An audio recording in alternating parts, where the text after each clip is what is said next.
Welcome back to Geely Pro Talks. On this episode, we dive into part 2 of our conversation with Dr. Marine as she discusses equity crowdfunding and the intricacies of crowdfunding in general. We also talk about going public and what does that really mean.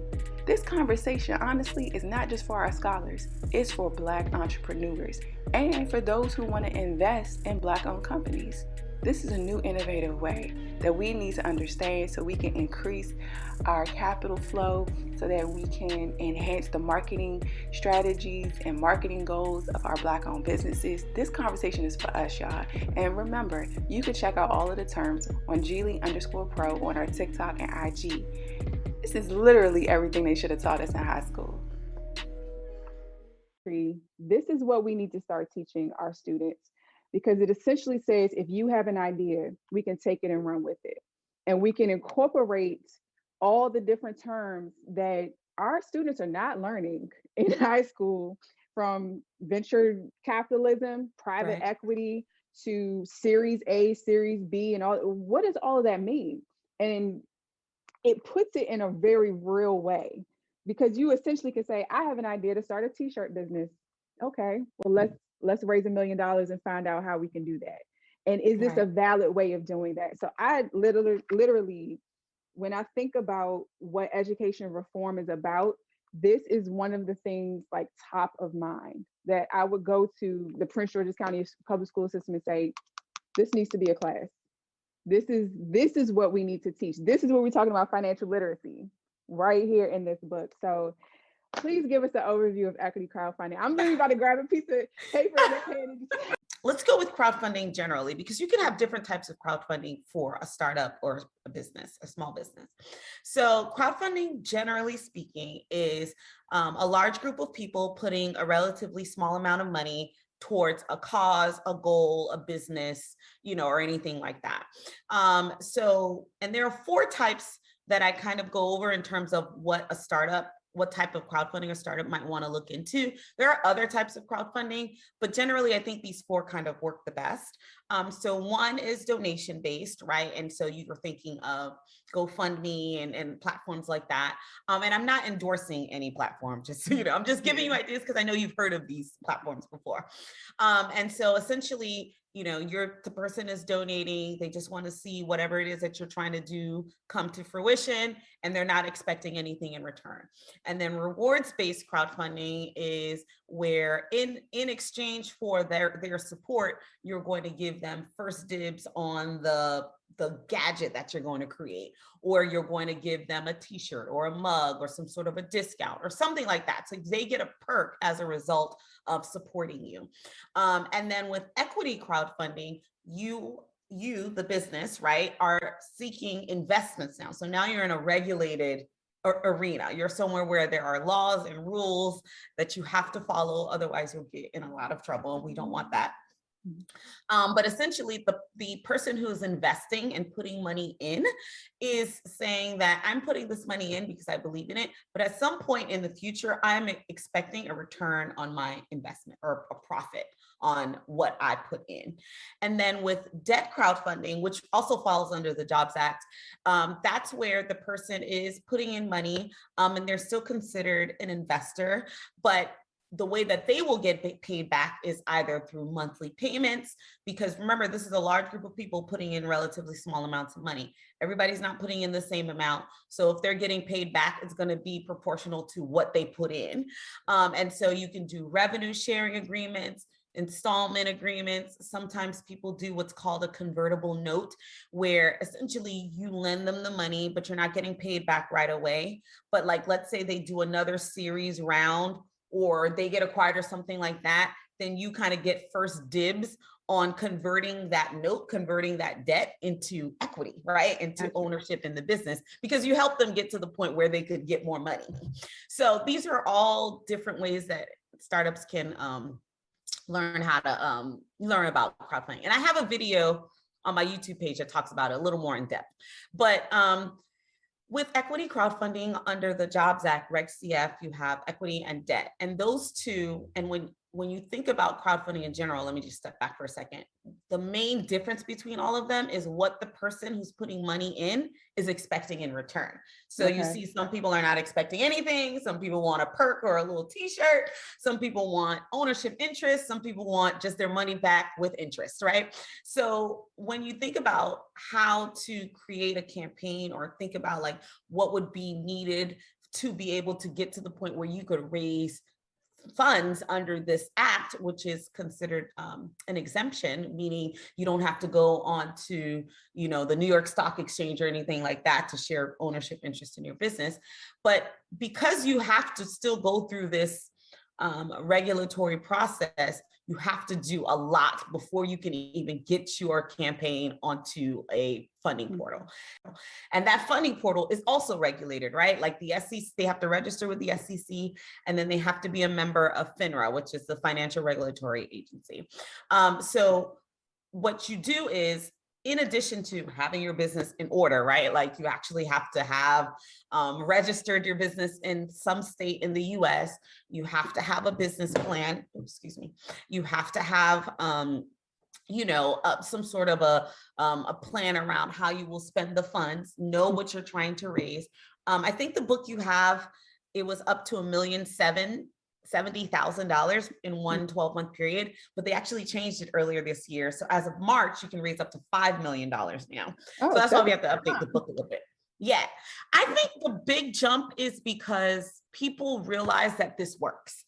Initially, when they were doing it, they didn't trust that a regular person would know enough to invest in a business online, right? They thought only VCs or venture capitalists or hedge funds and institutional investors like Goldman Sachs and all that, they were the sophisticated or, educated or professional investors. So how could this regular person, know that they should put in whatever, however much they can towards this business? How would they know if it's going to go well?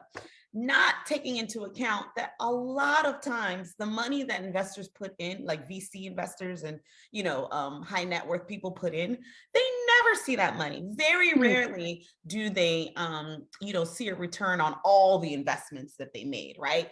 They put in different pots, hoping that one will hit the jackpot and make it up for the rest of them.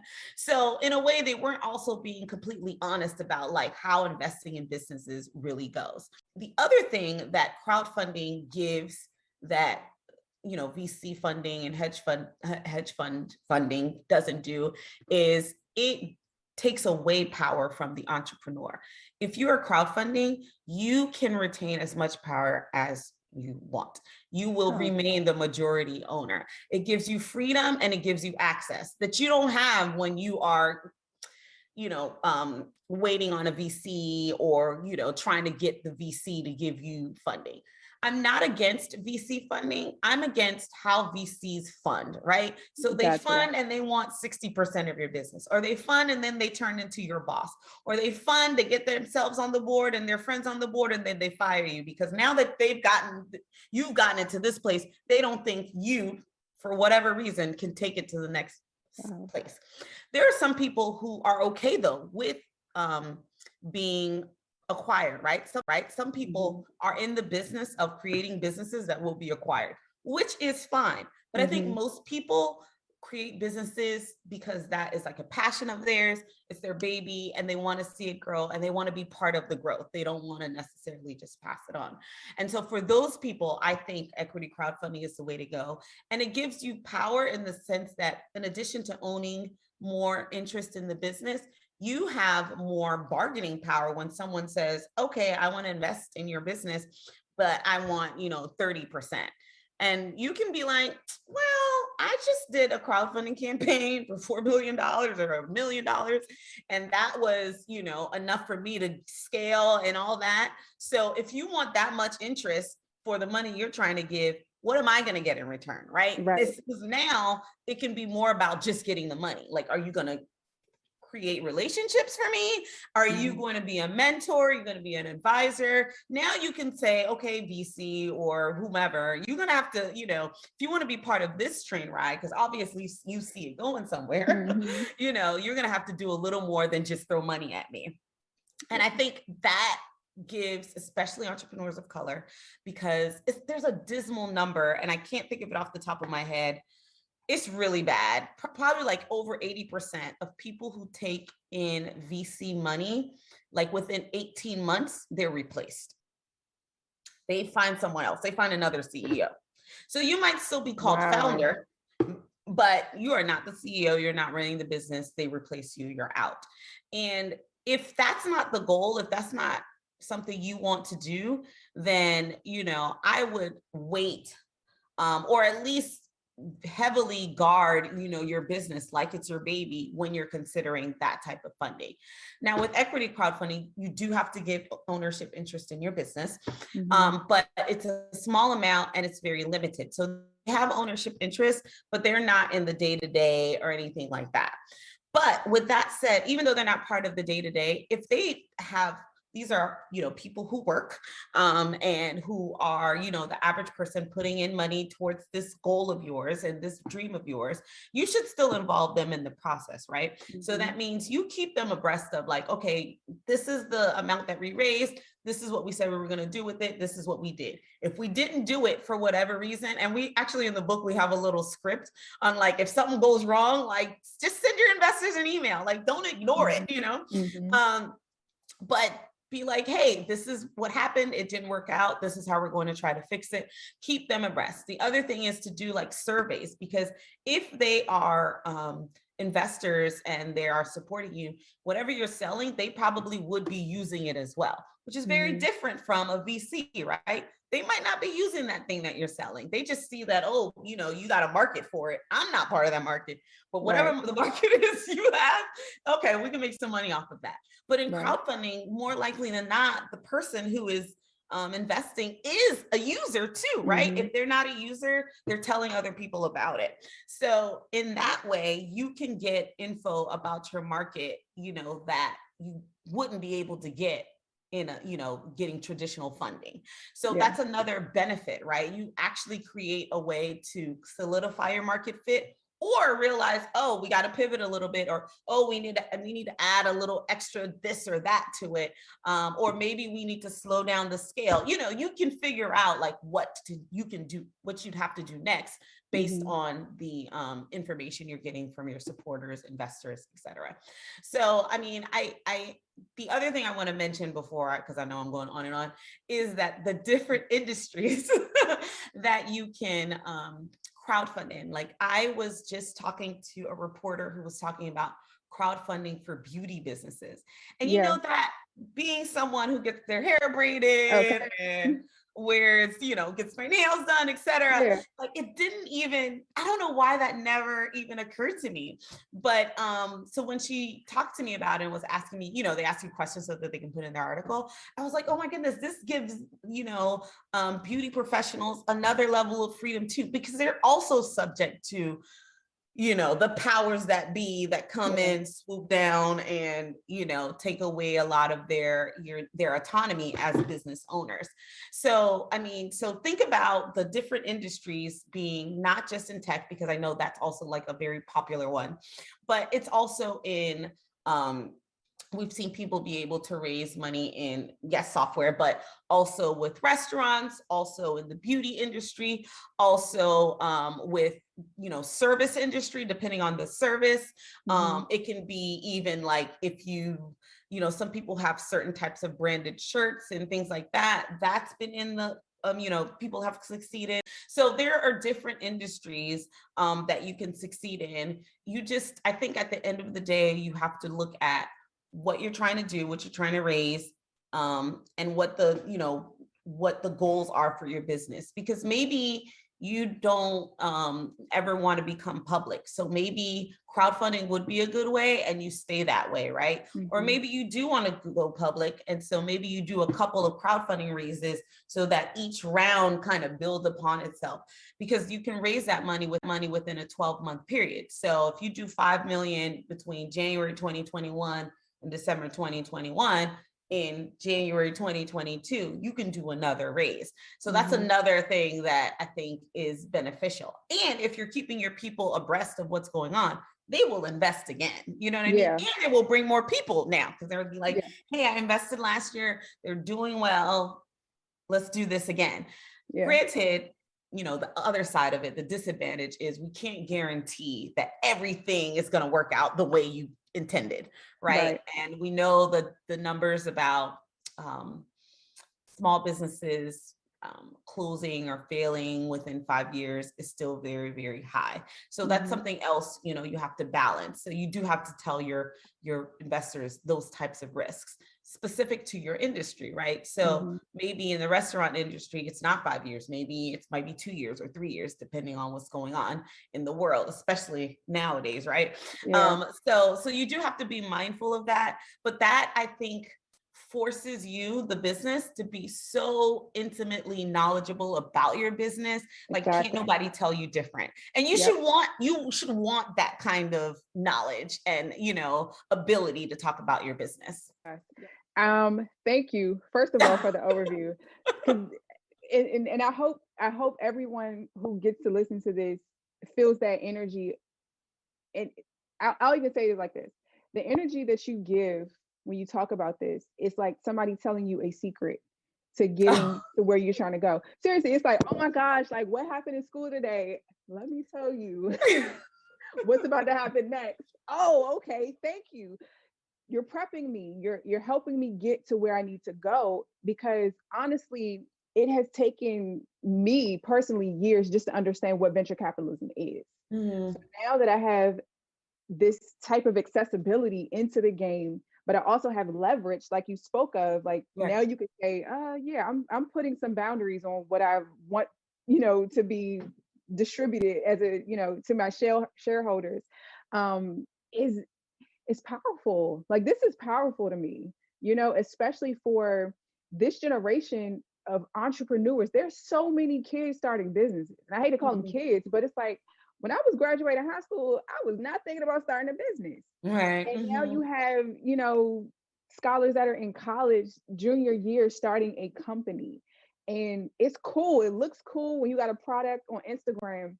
But like you say, and this is the other point I really want to stress, knowing your industry and the economics of your industry is priceless, because you can essentially just have a good idea, but if you're more, you know, you're well versed in the industry of that idea, you can walk into a room and sell it, you know, without even building the product yet. That's how you gain that attention to potentially get investors or supporters or build your network. So understanding the economics of an industry, especially the industry that you're interested in. And I tell, you know, scholars who are in college or about to go to college, don't just study a major, understand the industry impact of that major, right? Right. Because a mass comm degree will take you but so far, you know. But if I walk into ESPN and say, I don't want to just be a journalist, I want to understand X, Y, and Z because I know it impacts X, Y, and Z. That's a different story. That's a different conversation. So that industry knowledge, when you're going into a beauty company or starting a beauty company or starting a t-shirt business, is so priceless. So I thank you for saying that and stressing that point. This is coming from an expert, everyone. Like, literally become a nerd about the industry that you're in. Right. And it's really helpful. I think on top of that, knowledge gives you confidence. So if you know what you're talking about and no one can tell you different, that gives you confidence when you get into situations where you might feel like, oh, someone's trying to, you know, take advantage, etc. So I think it's worth it. It's worth it. Yeah. Oh my God. I just looked at the time and I want to cry because okay, I got where I needed to go today, but I hope in the future we can continue this. I have to ask you this because I asked everybody this. Okay. What is something, it's two questions. So the first one is, what is something that you feel as though they should have taught in high school? Something they should have taught in high school. I think I guess it'd be two things. Or maybe it's one thing, but it would apply to two areas of my life. I think if they had taught us about time management, that would have been really helpful in my college years and in my, my personal life. I think when you're young, they always tell you, oh, you have time, you're so young, you're this and you'll do that. And not to say that you should just be like hard and, hit the ground running as soon as you're 15 or 16 or whatever. But I think really taking into account the fact that time is not finite, right? I mean, it's finite, sorry, it's not indefinite. But at the same time, like how you spend your time, what you do with your time really does affect things in the future, and you don't realize it until later, right? So I think like figuring out or telling people like how time could be used in a way that is efficient and beneficial, I think would have helped in many ways. So obviously I had to learn these lessons the hard way when I realized I'm like, where is my time going? So so yeah, that's one thing I think they should teach in high school. And I think that's a life skill, right? And I'm sure they teach certain types of life skills like home ec and things like that. But I think that's also a life skill that that is good for, especially when you're in high school, if you're going to go off to college and things like that, that you can take with you. Definitely. Okay. So with that question, what is a bit of advice you would tell your freshman year self? So like if you can go back to your freshman year and say, Maureen, do this or don't do that, what would it be? Oh, okay. So my freshman year, I was actually on the nursing track. I like to be a nurse. Really? Yes. So that's I think a whole podcast right there. Like I know. Actually, yeah. So I was first, but you have to take like all these science classes and things like that. So I think my freshman year self, I would have told myself to like not I just remember struggling so much through like my biology class because we had a professor who just, his English was not the strongest and I couldn't understand it. And you got all these terms and all that stuff. And I was thinking that I was the dumb one, right? Like, I didn't, this was not for me. But I think I would tell my freshman self that if you really want this, you will find a way to get it. Wow. I initially when I started, I was going to get a biology degree because I did want to go into medical school. And so I struggled along for a little bit and life was happening around me. So it wasn't even like a good time for me to really be concentrating on stuff.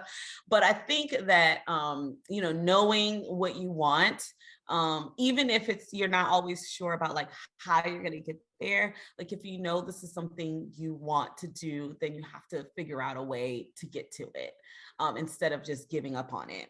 So after that, I went on the nursing track. But sometimes I'm like, oh, should I have just stuck it through? I probably would have been able to if I had just gotten past like that hump, So, but yeah, I think that's what I would tell myself. That's awesome. Yes. I actually was on the, I wanted to become a doctor. I wanted to do pre-med and all that stuff. And I took my first chemistry class at Dose. And here's me saying, I graduated top of my class in high school. I could take a 102 instead of a 100. Please. That was the first C I had gotten in so long. And I was like, oh, in my freshman year, first semester, I was like, oh my God. My professor literally spoke 5 words of English. And he was old. He hated our generation. It was like, oh my God, what am I signing up for? Immediately switched to mass comm. Like I didn't even wait a whole semester. I said, I gotta go. Wow, okay. I gotta go.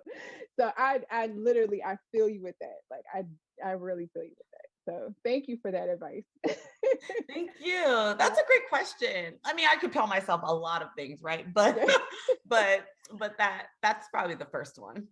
Awesome. Well, I totally appreciate your time. If this doesn't impact anybody else, it has impacted me so hard because I'm telling you, like, every time I think about this podcast, your interview was like top of mind, just because of how you are trailblazing this industry and how you're a Black woman. Like, come on, like the difficulty of just being Black in any corporate field, let alone a legal corporate field, it's enough to give you praise. Like, so I really keep going. I don't know what your goal is next, but keep, even if it's just a newer version of this gem. There is a newer version coming out. Yes.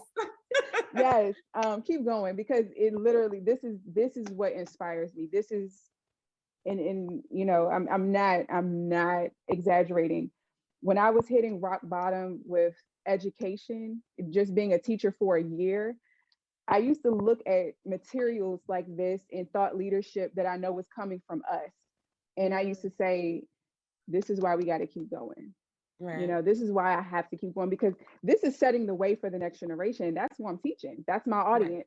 So they have to know things like this. So I just really, they're going to gain something from what we talked about. I know that for sure. But I just hope that it takes you to whatever level and beyond, wherever you're shooting. You know, they say shoot for the stars. No, I think it's going to go past that. So thank you so much for sharing your gifts. Thank you for this time and this great energy. And I will keep you posted on how everything turns out with this. Thank you. I'm glad to see that this is coming to life, because I know you told me about this a couple months ago. So I'm glad that, you know, it's come to life. Thank you for thinking of me. This is a great conversation. And I guess we'll keep in touch. Yes, ma'am.